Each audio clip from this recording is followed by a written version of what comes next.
আসসালামু আলাইকুম। একটি খুশির সংবাদ দিয়ে শুরু করি, আর তা হলো ইসরায়েলের প্রধানমন্ত্রী বিনিয়ামিন নেতানিয়াহুর বিরুদ্ধে গ্রেপ্তারি পরোয়ানা জারি করেছে আন্তর্জাতিক অপরাধ আদালত।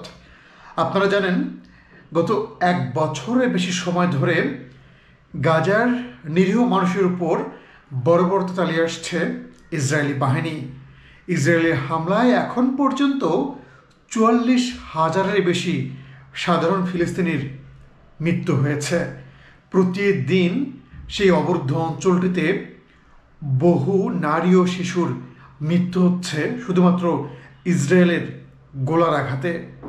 সেই দেশটির প্রধানমন্ত্রী বিনিয়ামিন নেতানিয়াহু দীর্ঘ এক বছর পর তার বিরুদ্ধে গ্রেপ্তারি পরোয়ানা জারি করল আইসিসি।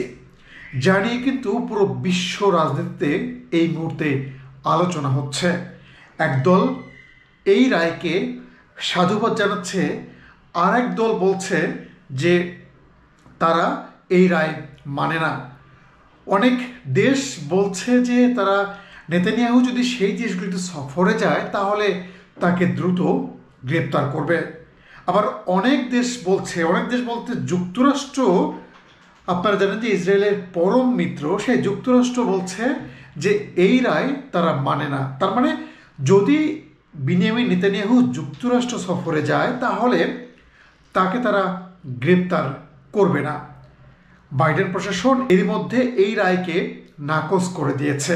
বিবিসি বাংলা এই নেতানিয়াহুর যে বিরুদ্ধে যে মামলার রায় হলো সেই রায় নিয়ে একটি প্রতিবেদন করেছে। আমরা একটু সেই প্রতিবেদনটি ধরেই আলোচনা করতে চাই। সেই প্রতিবেদনের শিরোনাম হলো নেতানিয়াহুর বিরুদ্ধে আইসিসির গ্রেপ্তারি পরোয়ানা জারির অর্থ কী। প্রতিবেদনে বলা হচ্ছে যে ইসরায়েলের প্রধানমন্ত্রী বিনিয়ামিন নেতানিয়াহু এবং ইসরায়েলের সাবেক প্রতিরক্ষা মন্ত্রী ইয়াভ গ্যালান্তের বিরুদ্ধে গ্রেপ্তারি পরোয়ানা জারি করেছে আন্তর্জাতিক অপরাধ আদালত। তাদের অপরাধ হচ্ছে ক্ষুধাকে ব্যবহার করে যুদ্ধাপরাধ এবং মানবতা বিরোধী অপরাধ সংগঠনের জন্য এই দুজনকে দায়ী করার যৌক্তিক ভিত্তি রয়েছে বলে জানিয়েছে আইসিসি। যদিও আইসিসির এই বক্তব্যকে বা আইসিসির এই রায়কে ইহুদি বিদ্বেষী বলে মন্তব্য করেছেন নেতানিয়াহু।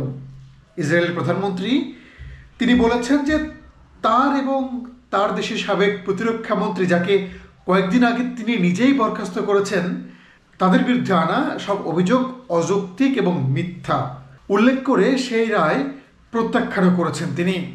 অন্যদিকে গাজাবাসী এই রায়কে সাধুবাদ জানিয়েছেন।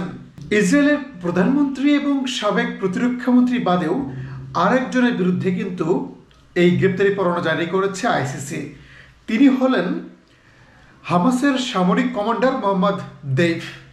যদিও গত জুলাই মাসে দেইফের মৃত্যু হয়েছে বলে জানায় তেল আবিব।